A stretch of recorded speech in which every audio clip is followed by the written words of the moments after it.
Where is Kabuli Pulaw from? Isn't the name making it obvious? No, it's not. It's actually Kabuli Pulaw, nothing to do with the city Kabul. So where does this confusion emerge? Basically, many people, such as myself, struggle with the letter Qaf that comes in the beginning of Kabuli. Perhaps the English, when they first encountered it in Afghanistan, had the same problem. So they transliterated Qaf into K as they used to, which causes confusion to think that it's a Pulaw from Kabul, Afghanistan, as opposed to a worthy Pulaw, a Qabil Pulaw. So that answers that it's not from Afghanistan, but then it opens a can of worms. Where is it originally from? Unfortunately, it can be hard to ascertain exactly where a food comes from. The best we can do is try to find the earliest mentions, and those come in these two Safavid cookbooks, the Manual and the Madatul Hayat. They both mention several types of Kabuli Pulaws, none of which are exactly like what we have today, but there are good evidence that this food was concocted in the Safavid court for the Turco-Persianate rulers of Iran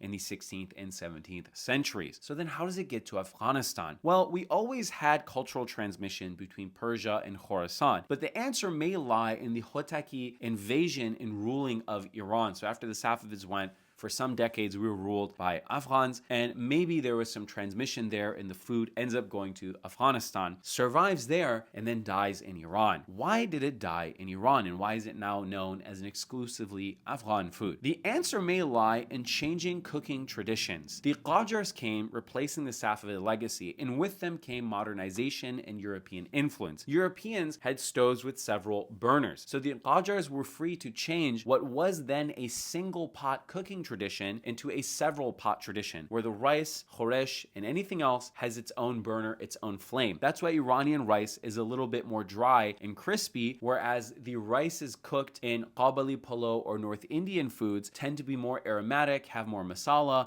and a little bit more moisture, which gives biryani that great taste. That's because they're cooked in with the meat and with the spices and the water all together. Arab foods are also like this. What do Arabs and Turks share? They're nomadic peoples. Nomadic people set one fire. They don't have the luxury of having 10 fires to cook 10 different things. So if you're nomadic, everything has to be cooked in one go, producing a single pot cooking culture. Whereas the Qajars, although they were Turkic, were settled and highly westernized, so they adopted this multi-pot system. You might be wondering, if the rice was cooked together with the food, that means there was no tahdig. The answer is yes. Tahdig is a recent invention. So that explains why Kabuli Pulaw is not present in Iran, even though it's a Turco-Persian Safavid food, and why it's present in Afghanistan. If you want to learn more about Iranian, Persianate, Afghan, etc., language, culture, and history, then see the free classes in my bio.